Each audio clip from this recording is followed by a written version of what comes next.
Okay, good afternoon, everyone. Welcome to Betsedek. This is Conversations Over Coffee. I'm Steve Wernick, Reb Steve, and today it is my pleasure to welcome Ben Murane, who is the director of the New Israel Fund of Canada, to our conversation.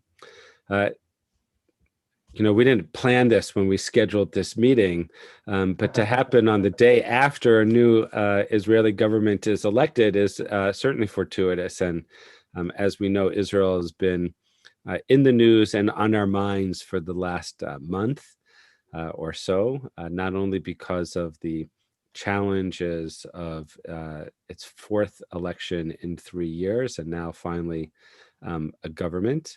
Um, we'll share what the over under is on that government later, and then of course the Israel Gaza war. It's certainly a very relevant topic. So we're glad that you're here with us. If you have questions or comments that you want to make, we want to remind you that a question is a question and a comment must be made with derech eretz, by remembering common decency and respect. You can do that on Facebook or on YouTube. We are monitoring that, and those comments will get to me, and we'll make sure that we can ask Ben those comments as part of our conversation. All right, that's enough of the introduction, I suppose. Ben, I suspect that many Canadians are probably not so keenly aware of what the New Israel Fund is and what it does. So let's start at the beginning. Tell us about the New Israel Fund. So the New Israel Fund, the purpose of our organization is to advance and defend democracy and equality in Israel. And we've been around for about 40 years. Next year in Canada, we'll be celebrating our double chai, our 36th year. And our purpose from our very inception was to help to fund and train and help organize and empower progressive Israelis on the ground who are working for social change. And over the decades, that's meant different things. In the beginning, it was, funding and supporting Israel's fledgling women's rights movement. And over the years, it's, the challenges that Israeli society has faced have continued to evolve and change. And New Israel Fund has been there for each of those. So whether it was its gay rights movement or equality for minorities or equality, fighting discrimination of all kinds, passing legislation or policy change about disability rights, or any number of the sort of big things that make us feel like Israel is a Western country that respects human rights and civil rights at large. It has a rule of law, and it's made some really amazing accomplishments. Like, those accomplishments were not easy. And our view of Israel is that it's a place like any other place. Those were women's activists, gay activists, disability activists, Palestinian citizens activists, who had to fight for them, make the case for those advancements. And usually whoever was in power at the time would say, no, not now, later, not important, or we completely oppose you, we should never do, we should never pass domestic violence legislation, just as an example. But over, our job over 40 years has been to help those advocates in Israel do their work and win. And some of the issues we deal with have seen huge success. They are the reasons that we're proud of Israel today. And some of those reasons are really tough and they remain unresolved, like the occupation of the Palestinian territories and in the situation for human rights of Palestinians who live there, or like we've seen in the past month, Palestinian citizens of Israel. The ongoing, lack of progress for, say, conservative Jews, Masorti Jews, Reform Jews, and their status before the law. Like, all of those issues remain live, and those are the issues that I think when you hear us talk today, we focus on those because those are what really needs to be done. So the work of I can get into a lot more details of the breadth and depth of our work, but at its most simple, we help Israelis to improve the state of Israel for everybody who lives there, whether they're a citizen or an asylum seeker, whether they're a migrant worker from the Philippines. Like, we believe in the fact that Israel has what it needs in order to become a better place. So the progressive agenda in Israel, certainly for the last 12 years, has been uh, complicated, to say the least, right? I personally believe that part of the reason why there has been tension between Israel and the diaspora is, whereas the diaspora governments change every 3, 4, 5 years, in Israel, until yesterday, you've seen pretty much a right of center government led by Bibi Netanyahu in power.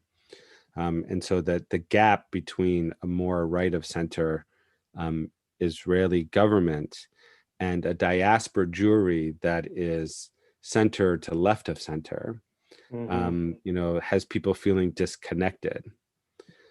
What are some of the accomplishments that the New Israel Fund can point to in the last decade of its moving a more progressive agenda forward in Israel? Yeah, I think those are the headline ones that really, I think, stick in our craw in the diaspora. The ongoing lack of equality for the liberal streams of the liberal denominations is particularly bothersome, and the issues about the fundamental question of Israel as a, what do we do about non-Jewish citizens or non-Jewish residents? Like, those are really tough issues, and we deal with them sort of straight on. But we can't forget that actually, there's a lot of issues that have continued to move ahead. Just look at the past change under a right-wing government over the past decade. Bibi, Benjamin Netanyahu in particular. The sea change in Israeli public opinion on gay rights. I think it's, many people see, rightly so, that Israel is even a Likud MK who's out. Who's pride out with pride, right? And that's not something one would have expected a decade ago. No, and hugely, and there's a really important way for sort of the undertold story about the split between the Arab Joint List, why the Islamist Party went its own way, and why it has now, it went its own way and now is sitting in government, is because actually of the advancement of the prominence of the issue of gay rights, LGBTQ rights, queer issues in Palestinian Israeli society. Like, that the liberal parties in that bloc wanted to take a liberal line on it. The centrist parties didn't know what to do. And the right-wing party, which is Ram, the religious party, did not want to do anything on it. And it actually cut them in half. And that's actually saying really good things about the visibility, the mere visibility of that issue in the Arab citizens of Israel. Like that, it's a consequence of just attitudes across Israel really changing. And those are really important things. And I think where people, it's easy to look at the New York Times or to look at the Times of Israel and look at the headline Israel coverage and see that there still isn't gay marriage, there still isn't secular marriage in Israel, and that's not a good thing. But the acceptance at large in society is a massive achievement. And municipalities depend, all of Israel can't be painted with one brush either. In Tel Aviv, obviously, it's well known that there's a very powerful and great and vibrant, LGBTQ scene. It's something different to be like a queer person in Beersheba or Haifa. And like those two cities, especially Haifa, saw its first sort of pride parade, in the past 5 years, the past 10 years. Whereas Tel Aviv's is longstanding, Jerusalem's is longstanding. They're flashpoints, but they're longstanding. And the fact that they've gone from just Tel Aviv and moved to pride events in almost all the other cities, the major cities of Israel, again, is evidence of progress. It's just one small, another example that I think is important to point to is,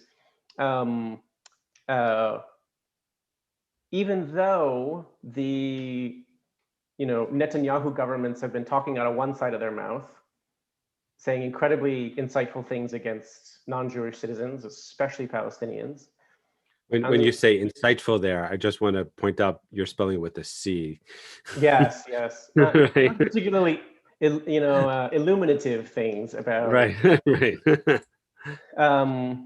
It's one of those homonyms that's important to clarify which word we're talking about. Thank you. Avigdor Lieberman and Bennett and Netanyahu and like all these other actors that are like, representative of the right side of the spectrum have said really terrible things about Arab society as a whole, about Arab citizens, about specific leaders in the Arab community. Like those are not good. And at the same time, they know that in order to maintain Israel's membership in the OECD, that they have to make progress on Israel's integration into the workforce of its two most out of work, impoverished populations. That's Palestinian citizens and it's the Haredi, the ultra Orthodox. And so even while they have incited against them hugely, they also approved the largest amount of money ever in any Israeli government to go towards infrastructure development. And that is also a huge accomplishment, hard fought by progressives in Israel. And it's like the UAE deals, the Arab Emirate deals. It was a progressive idea that was picked up and championed by, a not progressive leadership for perhaps cynical reasons, but that is still like, I would argue that still counts. Like that's still schools that are getting built, roads that are getting paved, garbage that's getting picked up, that otherwise isn't. And if you've ever been to some of the, Arab towns in the north, you in many cases, you feel like you've stepped into a third world country. And so those things actually matter. And there's like a new radiology center that was opened in the north, again, because it was a coalition of Jewish organizations and Arab organizations. So those are big advancements. One of the things I noticed as this current government began to look more and more viable was that Naftali Bennett walked back his comments about Mansour Abbas and his comments about Israeli, Palestinian, Arab citizens. Mm-hmm. How did the New Israel Fund and progressives hear that walk back? I think there's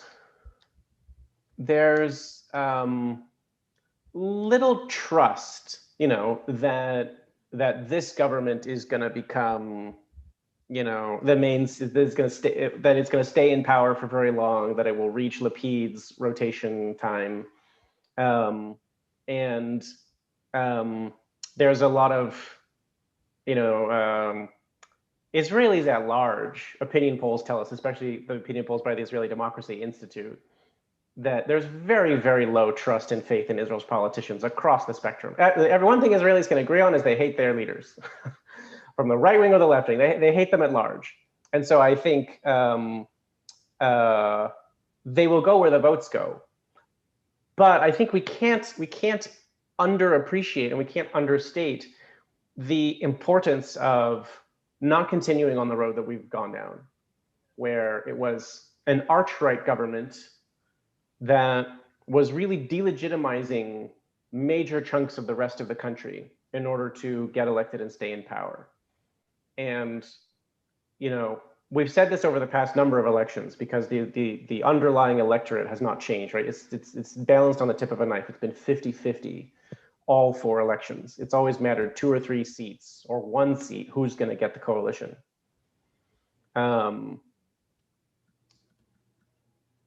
It matters that you have a government that is not actively undermining the police and the court system in order to stay, as Netanyahu has been doing, in order to stay out of jail. It matters that you have representation of lots of different streams in government, even if it's just for a minute, even if it's just for a moment, that it shows that there is the possibility of an alternative. And one of the most interesting things I think out of some of the past opinion polling, there's a really amazing woman named Dalia Scheindlin who does a lot of opinion polling in Israel, often for the kinds of groups that we support. And she pointed out that there was a reason to, people could not imagine, whether they were right wing or left wing, they could not imagine an Israeli government without Bibi. They could not imagine what an alternative looked like. They've been with him for so long. There was a poverty of imagination of what could happen next. And I think, this is a really good advent. It shows that something else is possible. Will it stick? Will it be dominant? Will it reign for 12 years? We don't know yet. But I think we hold out hope, definitely, that people don't need to court the most extreme voices in order to get a government. And I think we can all agree, if you have the most extreme voices in power, then your representation at the global level is not going to be great, and the kinds of things you advance for Israeli society are not going to be great, and that leads the country down a very dark path. So this is a much needed improvement and a really interesting and intriguing development. And yet the challenge is that the ideological differences are so wide. That's why there's very little trust that this government, that Lapid's going to become prime minister, at least from this government, that it won't last that long. Mm-hmm. No, and I think it's important for us to say that we actually don't do politics. We're a nonpartisan organization. We identify as progressive in our values, but we don't engage in electioneering, and our analysis is always it's about like what's good for a pluralistic society in Israel. So this looks like a pluralistic government. I think gosh, let's hope that something like this continues when this government expires. We all expect really shortly.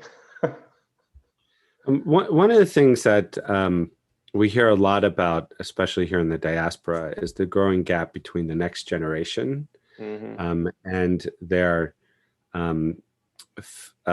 affiliation and support, not only of the traditional, communal and religious institutions of Judaism, but also of the state of Israel.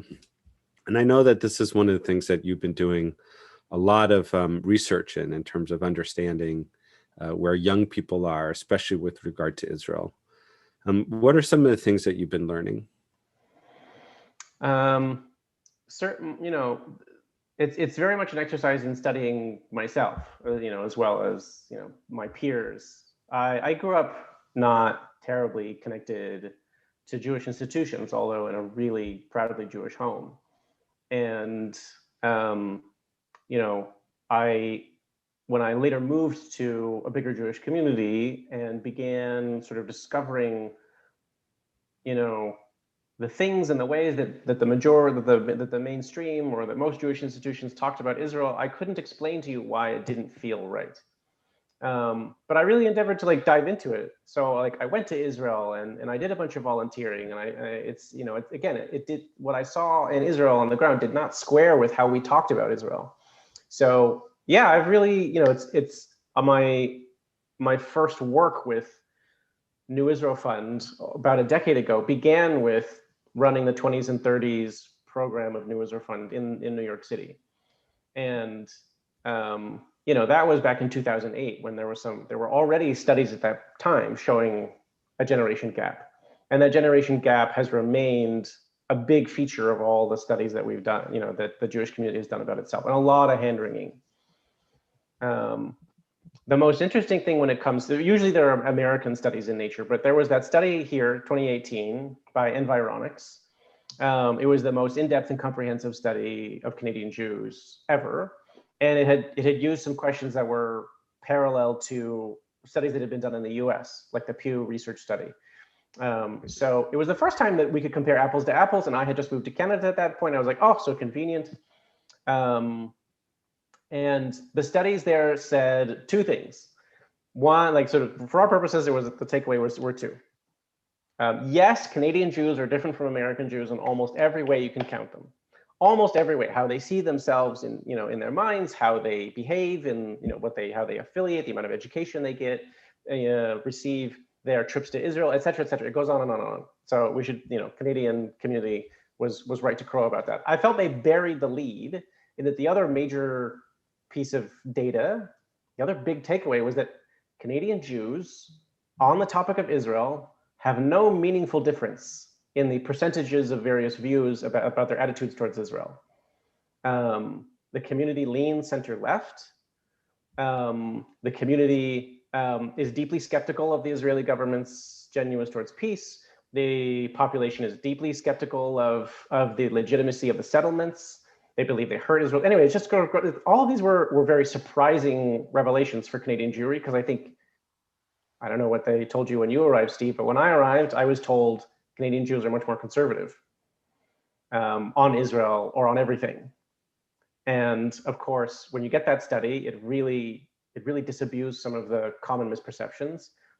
And when you looked at the age slice, this is getting to your question, when you looked at the age slice, one of the biggest things was it doesn't matter if you're from the Orthodox community or whether you're from, let's say, a liberal stream of Judaism, if you're in a big city or a small city.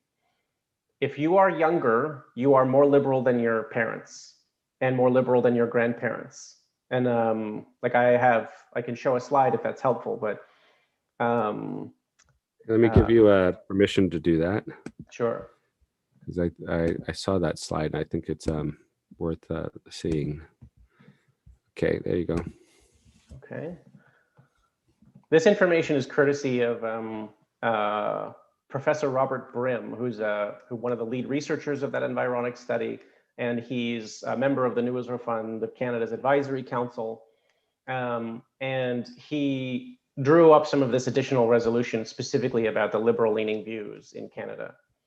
So this first part is just, it's a piece of this first slide just says, that there were only a few questions, not a hugely detailed study, but there are only a few questions. And one of the questions was, for example, there are only a few questions that measured Israel attitudes, and this is one of them. And it said, do West Bank settlements hurt or help Israel's security? And 39% of Canadian Jews said, like on average, 39% said that the settlements hurt Israel's security. Many of those same people said that they were illegal by international law, which is a different thing. We disagree. But still, even if they're legal, a lot of Canadians said it hurts Israel's security. What do you mean that you disagree? Oh, disagree that the settlements are legal by international law. We, are legal. I'm sorry. I'm not sure I'm understanding. Oh, the settlements are legal by international law or they're illegal by international law? Yeah. There was a second question that dealt with that part. Whether the settlement, do you as an individual, as a Canadian Jew, believe that the settlements are legal or illegal under international law, not by Israeli law, international law. And it reflects this same curve. It was slightly lower, but so what it says is, 39% of Canadian Jews believe that the West Bank settlements hurt Israel's security. Like they are not productive. Right. Actually, more people don't know whether they do or don't. And only a very small slice of Canadian Jewry believes that the settlements are good for Israel's security. And when you look at the same question about like legality, are they illegal or legal? It drops a little bit, but it's the same percentages. More people believe that they're illegal. A lot of people don't know whether they are or aren't. And only a little slice of people in the Canadian Jewish community believe those settlements are legal. So let's take a look at this, but let's stratify, let's pull it apart. This is the average. So let's stratify it now by religious denomination or non-denomination and age. So the next slide gets a little bit complicated. But I think really what you're looking at here is those same percentages, like the percentage bar is still the up and down. And the right to left is going from younger age cohorts to older age cohorts. And what you see is that younger people are more liberal, and it pretty much doesn't matter where they are. In the liberal denominations, which would be Reformed, Reconstructionist, Humanist, young people in their, up to age 44 are notably more liberal than the rest of their community. But that the same phenomena is true in, the yellow line is the non-denominationals. The blue line is the Masorti movement, the conservative movement here at, in Bet Tzedek's sort of milieu. That again, younger people tend to be more liberal than older people. And then even you go down into the gray line, the traditional, that's the Orthodox community and more. Again, it doesn't matter, as a general trend, it doesn't matter what part of the community you come from, your young people are more liberal than you. It's interesting. What's interesting is that um, the liberal identification is a very steep. It seems to be very steep from 30 to 44 to 45 and 54 in Mm-hmm. terms of the change from liberal to a little bit more conservative, and then it kind of like, you know, levels out for a little bit. The conservative and the non-denominational, kind of track each other almost. Mm-hmm. And the the the change is less stark. Mm-hmm. But what I find fascinating is that the traditional, suddenly you're 75 plus, you're liberal again. Still not as liberal as anybody else, but It's still not as liberal as anybody else, and not as liberal when you were younger. But yeah, yeah. And obviously, like you could read this a couple ways. Like when you get older, you get more conservative, or I think it's it's probably the whole story of the Jewish community and Israel has been moving from a place of, in the distant past, no one could agree that Israel was necessary, and the Zionist movement made the case, and we arrived at, let's call it, near unanimity on one vision of Israel. And then it was founded, and there continued to be a really narrow band of um, of what constituted sort of pro-Israel voices, and we've continued to get more diverse. And over the past decade, under Bibi, we've seen really, it's not just Canada. It's not just, this is the tale of every Jewish community. Younger people look over the diaspora. Sorry, to go backwards one step. The diaspora doesn't matter where you live, especially the majority of Jews live in English-speaking democracies. And so most young people in those English-speaking democracies are more liberal than their parents in lots of ways. Something is happening in the diaspora, and something is happening in Israel that actually the opposite has been happening. I'll stop to share. But we at the New Israel Fund are fundamentally worried not about one politician or one political party or one election or 4 elections. There is like a populist illiberalism in Israel, and you could say that Israel's right-wing leadership has been stoking it, or you could say that they're just following where the votes are. That's more, experts can say who's wagging, is it a wag the dog situation, what's going on there. But right. At the moment, the majority of Israeli citizens agree that women are equal to men in terms of like their things they can do. They should have every opportunity that men do. That compromise is necessary with the Arab countries and with the Palestinians specifically. Two-state solution is in there. It continues to poll up at 70%. That the courts are important, media is important, that democracy is central, that even minorities should have civil rights, et cetera, et cetera. But when you go down to teenagers, you don't have a majority anymore. You actually lose a majority of support for the bedrock tenets of democracy. And that's what we're worried about. That's what we're worried about. And as you see the diaspora, young people move more liberal, and Israeli young people move more conservative, or even anti-democratic. It doesn't. We're not talking about being left wing in terms of economics. We're talking, are you pro-democracy or anti-democracy, or are you, authoritarian democracy or liberal democracy? Like those are that is what we mean by progressive and conservative, and those are the things that we're really working on in Israel, and why the recent elections are actually like really indicative of that deeper concern. So what are some of the things that the New Israel Fund is funding Mm-hmm. in Israel to address those issues? Mm-hmm. We do 2 things. We do funding of organizations that are leaders in their areas. So things like the Jewish Arab Partnership. Who were the organizations that, as the Jerusalem tinderbox was heating up a month ago, who were there trying to take extremists to court, or to represent an alternative to that Jews and Arabs can get along, and that our right-wing, Jewish extremists and Palestinian extremists don't represent the majority of Jews and Palestinians. Like those are the kinds of groups that we support. Or it's groups like the sort of the civil liberties groups of Israel. Who's going to stand up for free speech in Israel? Who's going to make sure that everyone who are the legal actors, who are the legal NGOs, making sure that everyone is treated equally, whether you're religious or whether you're secular or so we fund those groups. In the aftermath of the recent fighting, there was one moment where there were 27 simultaneous demonstrations across Israel, where people just at roadsides put up signs and they stood together, Jewish citizens and Arab citizens, and said, you know what, we oppose violence. We can't agree on all these other things, but we can agree that something has gone wrong. We oppose violence and that they don't represent us. And that was lovely and that was wonderful. But a week later, it happened again, and it was 40 locations. And that there were instances of Arab communities taking in residents, people who were living near the Gaza border, who were getting, for whom the Iron Dome was not, it wasn't secure enough to imagine that you were on Iron Dome. Some rockets get through.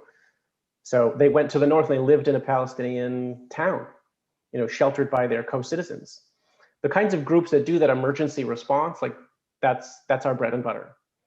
And when rockets aren't flying, what do? It's about how can we bring two Arab town, like an Arab town and a Jewish town that live right next to each other, or a mixed city like Jaffa or Jerusalem or Haifa, and how can we ensure that there is equal democratic representation from all the different groups? And like I said, we also deal with the really tough issues, like in the territories. Like we fight groups that look out for Palestinian human rights. It's not a terribly popular position when rockets are flying to be the person in the Jewish community standing up and saying, Palestinians have human rights even under wartime. But we fund those groups because they're Israelis in Israel who are standing up for human rights at a time when it's least popular.